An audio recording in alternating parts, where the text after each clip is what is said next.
İnanç özgürlüğüne yönelik baskılara bir tepki olarak iktidara getirilmiş olan bir partinin 3. döneminde maalesef bizler hala başörtüsü yasağıyla ilgili mevzuları konuşmak zorunda kalıyoruz.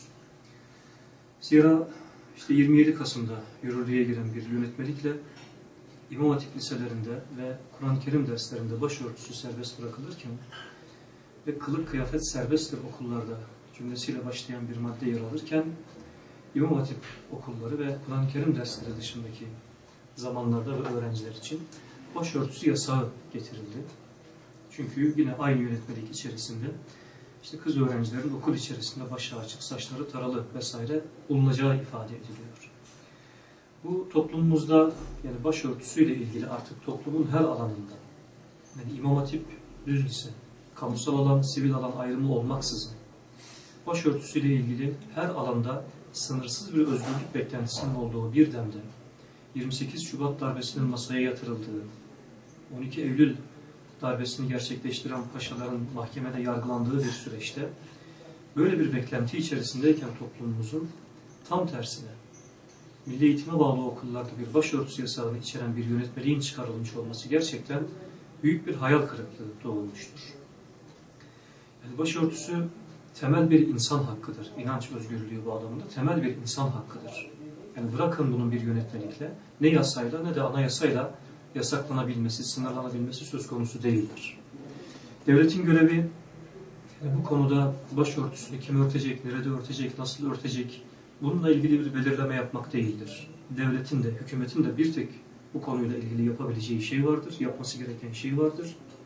O da kendi toplumuna inancını yaşayabilme özgürlüğünün yollarını açmak, onların inanç özgürlüğünü muhafaza etmektir, korumaktır.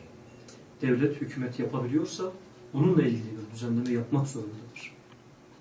Yani devletler, hükümetler bununla ilgili bir düzenleme yapsa da yapmasa da başörtüsü bizim en temel değerlerimizden bir tanesidir. Yüce Allah'ın emridir.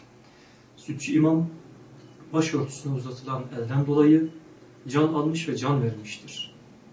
Ve bu toplumun kendi inancı uğrunda başlatmış olduğu milli mücadele denilen şey de aslında bu toplumun kendi manevi değerlerine sahip çıkmak için başlattığı ve yürüttüğü bir mücadeledir. Sonucu istedikleri şekilde gerçekleşmese de. Onun için yani halk olarak asla bu affedilebilecek bir şey olarak kabul ettiğimiz bir şey değil başörtüsü yasağı. Bu asla bizim için kabullenilebilecek bir şey değildir.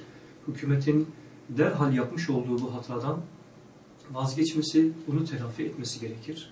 Bunu telafi edebilmesinin tek yolu da artık anayasayla bunun yani inanç özgürlüğünün, toplumumuzun inancının gerektirdiği şekilde yaşamasının önünün anayasal bir düzenlemeyle açılması, başörtüsüne hayatımızın her alanında özgürlüğün tanınmasıdır.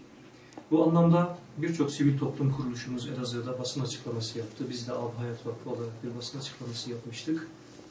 Fakat yarın da inşallah Perşembe günü Postane Meydanı'nda saat 12'de birçok STK'nın bir araya gelmesiyle oluşturulmuş olan Elazığ STK platformu adına bir kitlesel basın açıklaması yapılacaktır.